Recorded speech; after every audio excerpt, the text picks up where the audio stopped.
dando cuenta de lo que ha sido la resolución que se dio a conocer el viernes, ¿sí? Una resolución del juez Enrique Alonso Regueira que, bueno, tenía que ver con una demanda que una serie de organizaciones sociales, ¿sí?, llevaron adelante en contra del Poder Ejecutivo, sobre todo a partir de las medidas de vaciamiento que el gobierno de Javier Milei viene llevando adelante, ¿no?, en programas que tienen que ver con la atención de situaciones de violencia de género, ¿sí?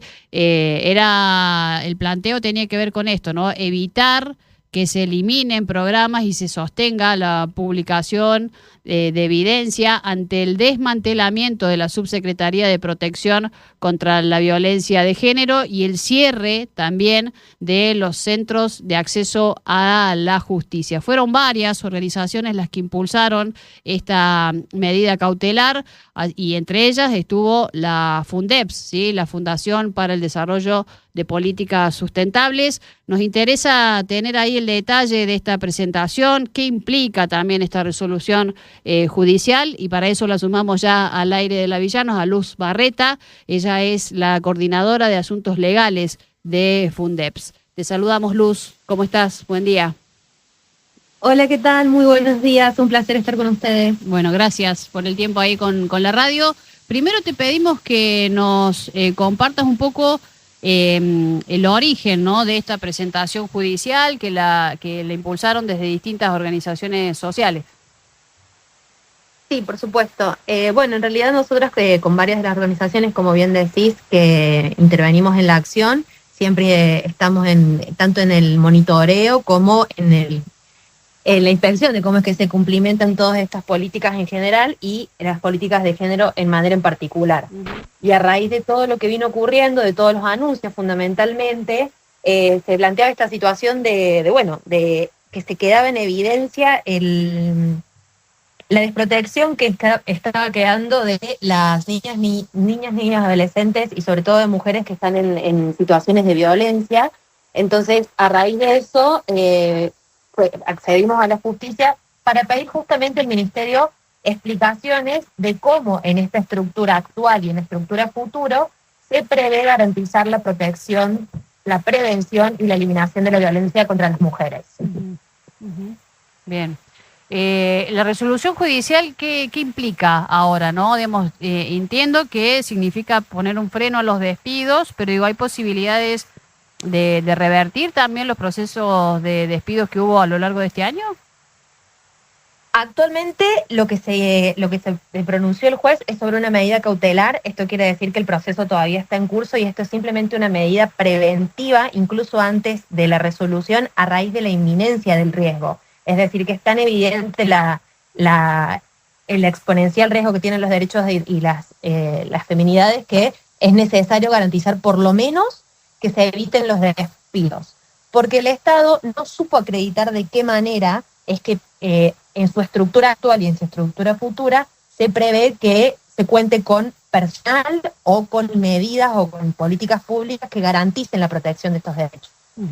A través de medios, bueno, de las redes sociales del Estado, se habló tanto desde el desmantelamiento de la subsecretaría como, bien decías, de los CACs, que son los Centros de Acceso a la Justicia. Sin embargo, esto es algo que negó en el expediente y si bien dijo que, como sostenido públicamente, que se va a reestructurar, se va a reorganizar de una manera más eficiente, no garantizó la manera en que eso se haga sin dejar expuesto a riesgos y a desprotección a las víctimas de violencia. Entonces, a raíz de eso es que el juez, en vez de evitar el agravamiento de esto, solicita que no se continúe con los despidos que hasta ahora se realizaron para garantizar un piso mínimo de personal y de recursos institucionales que permita que se garanticen la protección de estos derechos, ¿no? Viene en un momento clave también, pensando que hay muchos contratos que vencen ahora el 31 de diciembre, ¿no? Exacto, sí, bueno, ya creo que se puede observar como parte de toda la política del gobierno actual en curso que está vinculado no solo al desmantelamiento del Estado en general, sino a las políticas de género en particular. Pero acá hay obligaciones que tiene el Estado, tanto a nivel nacional, por leyes nacionales, como a nivel internacional, que se asumió hace mucho tiempo atrás y que tiene la obligación de garantizar independientemente del gobierno en curso. E incluso muchas de las instituciones que se están vaciando tienen una independencia del gobierno, sino que han sido de la plataforma institucional durante muchos años, lo que demuestra justamente que, bueno, servían a una utilidad. Y no se pueden desmantelar simplemente por una diferencia de opinión detrás, porque se trata de derechos ya garantizados, y se tratan de una realidad que trasciende la cuestión de ideología, sino que es de derechos humanos. Bien. Luz, ¿cómo caracterizarías vos y particularmente, ¿no?, la Fundeps, el escenario, ¿no?, en el que está hoy funcionando ya la Subsecretaría de Protección contra la Violencia de Género, también dando cuenta, y me parece que está bueno, digamos, estamos haciendo notas, ¿no?, que tienen que ver con el balance del año y poner la mirada en lo que viene siendo el gobierno de Milei, el primer año, ¿no?, del gobierno de Milei, sobre todo en materia de políticas de género, ¿no?, el proceso de vaciamiento que se viene señalando, y que por eso esta resolución judicial tiene un enorme peso. Pero te consulto ahí, ¿cómo caracterizarías, cómo describirías hoy el funcionamiento, ¿no?, de la Subsecretaría de Protección contra la Violencia de Género? Más teniendo en cuenta, sumo esto, teniendo en cuenta también cómo se ha degradado la jerarquía, sí, que ya no es Ministerio de Mujeres, Géneros y Diversidad, sino que lo han degradado a otra condición también, ¿no? Sí, yo creo que la parte más gravosa que nosotros observamos como institución, por un lado, es que hay un desarme que no garantiza la continuidad de ninguna otra manera, ¿no? Simplemente hay un desarme de los equipos interdisciplinarios, de las estructuras de funcionamiento, hay subejecución del presupuesto, y esto no se corresponden con lo que manifiesta el gobierno de nuevas maneras de organizarlo más eficiente. Simplemente se está desarmando.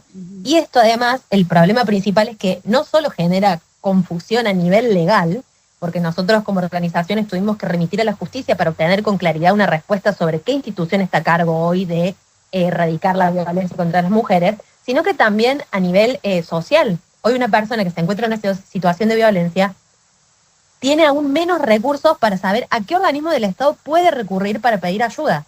Eso creo que es también la parte más gravosa de esta situación, que además de que no existen los organismos, o al menos no están garantizados, hay un nivel de confusión a nivel comunicacional, que la sociedad no sabe a quién remitirse para poder buscar ayuda, y estamos nuevamente hablando de víctimas de violencia, de personas que suelen ser o niñas o adolescentes o feminidades que se encuentran expuestas a riesgos de vida. ¿Sí? Sí, totalmente. ¿Cuál ha sido la postura? Digo, el gobierno nacional ha apelado este fallo, ¿cómo sigue en términos judiciales, no? La medida cautelar, como te decía, fue concedida. Esto quiere decir que es una medida previa antes de todo el desarrollo de la acción que todavía está pendiente, pero lo que más importa ahora es que simplemente las explicaciones que brindó el Estado, el juzgado las consideró insuficientes para garantizar o para demostrar que no se van a vulnerar los derechos a futuro. Sí. Esto quiere decir que las respuestas que ha dado no garantizan que se pueda cumplir estos derechos. La pretensión nuestra, por supuesto, es que ya sea a través de nuevos mecanismos o a través de la reincorporación de los existentes con anterioridad, se pueda garantizar estructura y recursos y presupuestos para poder atender a la prevención, a la erradicación y la atención de la violencia. A la atención de la violencia de mujeres sobre todo, porque bueno, quería particularizar ahí que tenemos un gobierno que no habla de violencia de género, no habla de femicidios, sino que habla de violencia y de muerte de mujeres, como si se tratara de una cuestión poco vinculada a la identidad genérica. Tal cual. De hecho, hace poco, ¿no?, el vocero presidencial Manuel Adorni, bueno, habló de que ha bajado la tasa, incluso decía, ¿no?, de asesinatos a mujeres. Esa valoración, ¿cómo la han analizado? ¿Cómo la han procesado, ¿no? La verdad que nos parece en principio una responsabilidad dar una cifra cuando aún el año ni siquiera está finalizado y sin citar una fuente, ¿no? No sé a qué fuente se remite. La sociedad civil, por nuestra parte, los datos que tenemos no se condicen con eso, por el contrario, se viene sosteniendo y en algunos casos incrementando los casos de femicidios. Y por ley está previsto que las cifras oficiales las elabore la Corte Suprema de Justicia y siempre se elaboran una vez finalizado el año. O sea que aún no conocemos ese dato, porque, por lo que, bueno, pensamos que es una responsabilidad bastante grande decir livianamente que se viene reduciendo cuando no se condice con la realidad y ni siquiera se dice en base a qué se realizaron esas estadísticas. Tal cual. Luz, en términos generales, ¿no? Y teniendo en cuenta que esto se conoció hace muy poquito, ¿cómo valoraron, no solo desde Fundeps, ¿no? Sino de la serie de organizaciones que impulsaron esto, cuando conocieron ahí la noticia ya de esta resolución? Bueno, la verdad es que se nos concedió parcialmente, esa es otra realidad. Nosotros lo que pedíamos también era la incorporación de las personas que habían sido despedidas, pero la verdad que es una alegría enorme saber que todavía queda un lugar para combatir sobre la defensa de estos derechos que, si bien a nivel discursivo y político y están constantemente en pugna, estos derechos no son inventados, no son opiniones y no salen de una galera, sino que tienen un sustento en derechos humanos, en tratados, en reconocimiento de la calidad de este tipo de violencia, que responde a el reconocimiento de la integridad de las personas. Entonces, cuando hablamos de eso ya trasciende a los gobiernos, trasciende a las políticas, y saber que tenemos por lo menos un último bastión que está haciendo el Poder Judicial, donde reconocer ese límite es una herramienta fundamental, porque nos sirve para poder seguir luchando por la protección de los derechos humanos. Bien, está claro. Luz, como siempre, agradecerte a vos y a la gente de Fundeps, ¿sí? La posibilidad de este diálogo con villanos, sobre todo para ir dando cuenta también, ¿no? De las acciones que vienen promoviendo en defensa de nuestros derechos. Así que, bueno, agradecerte también este tiempo con la radio. Muchísimas gracias a ustedes. La escuchábamos allí a Luz Barreta, ¿sí? Coordinadora de Asuntos Legales de Fundeps, la Fundación para el Desarrollo de Políticas Sustentables, una de las organizaciones que llevó adelante esta presentación judicial. Menciono también cuáles son las otras, ¿sí? Ni una menos, ¿sí? A nivel nacional, también la Fundación MXM y el área jurídica de la organización ELA, ¿sí?